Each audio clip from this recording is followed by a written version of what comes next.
So hello everybody, हम सबको मालूम है कि मॉनसून आ चुका है और मॉनसून में सबसे खतरनाक और कॉमन बीमारी वो है डेंगू, जिसे अंग्रेजी में डेंगी कहते हैं।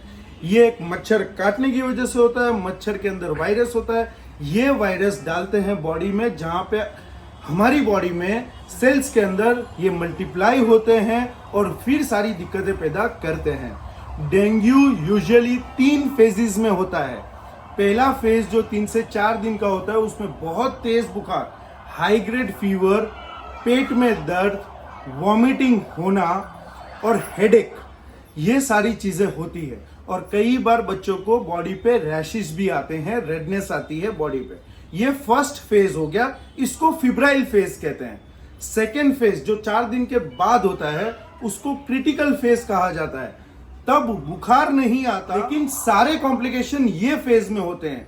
क्या क्या होते हैं? उसमें खून रहता है, वहां से पानी बाहर जाता है। डेंगू क्या करता है कि जो नसों की दीवारें हैं उसमें होल करता है, छेद करता है, उसकी परमेबिलिटी बढ़ा देता है और पानी जाता है बाहर। तो फेफड़ों में पानी भरना, पेट में पानी भरना, शरीर में खून का गाढ़ा होना, बीपी का ड्रॉप करना, प्लेटलेट्स बहुत हद तक कम हो जाते हैं और उसकी वजह से कई बच्चों में ब्लीडिंग भी स्टार्ट हो जाती है, नाक से, मुंह से, पेशाब की जगह से, हर जगह से। इसलिए इसको क्रिटिकल फेज कहा जाता है। जी, हमें पता है कि डेंगू का इलाज नहीं है, ये वायरस मारने का इलाज नहीं है, ना ही इसकी वैक्सीन बनी है, लेकिन इसका मेन कैलकुलेशन और ट्रीटमेंट रहता है फ्लूइड मैनेजमेंट। कब कितना फ्लूइड देना है वजन के हिसाब से, और कब कम करना है, कब ज्यादा करना है, बीपी मॉनिटरिंग, ये सब कुछ चीजें क्रिटिकल फेज में करनी जरूरी रहती है। आइए मैं आपसे एक पेशेंट से मिलवाता हूं। वो हमारे क्रिटिकल फेज में थी, आज 4-5वां दिन है उसका आईसीयू में। अब वो रिकवरी फेज में जा रही है। जो थर्ड फेज में बात करूंगा वो है रिकवरी फेज में। रिकवरी फेज में प्लेटलेट्स बढ़ने लगता है, बीपी नॉर्मल होने लगता है और रिकवरी फेज में कई बार फीवर फिर से आता है।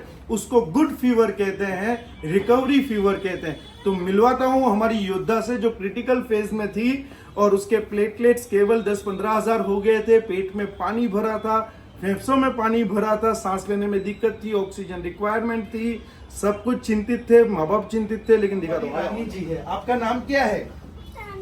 तन्वी।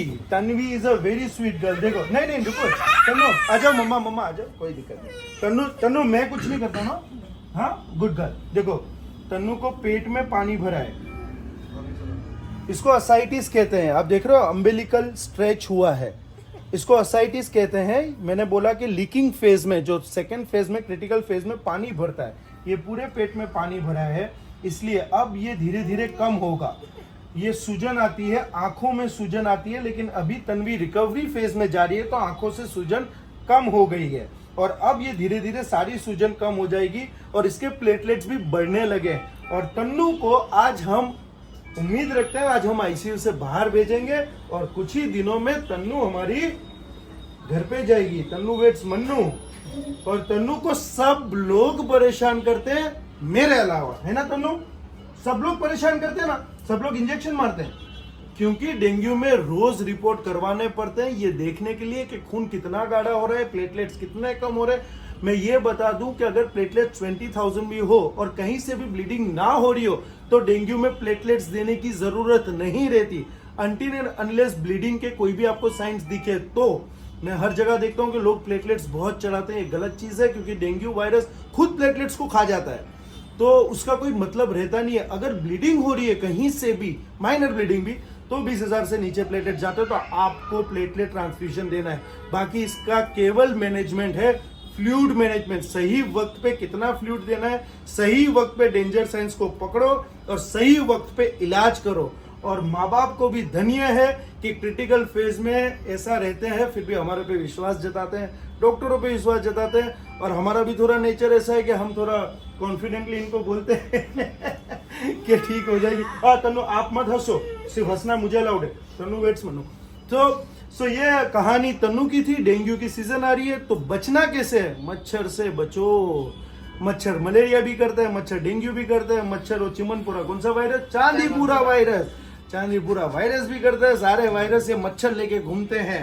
तो नाना पाटेकर का डायलॉग सही था, लेकिन यहाँ पे बच्चे परेशान हो जाते हैं। तो आसपास सफाई रखिए, और डेंगू का मच्छर क्लीन वाटर में डेंगू का ब्रीडिंग होती है, तो आपके घर के आसपास जमा क्लीन वाटर भी नहीं रखना है।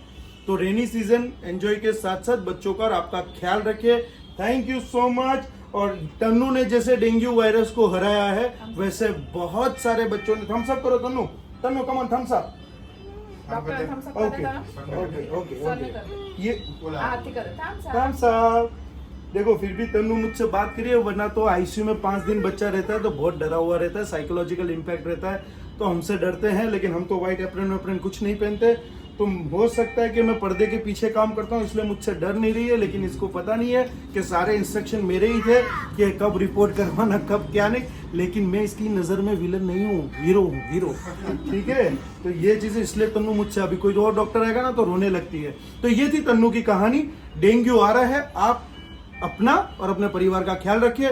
Thank you so much and I love you Tannu and God bless you Tannu. Okay, I love you, you say love you too. Love you too, Kede. Love you too. Okay, bye.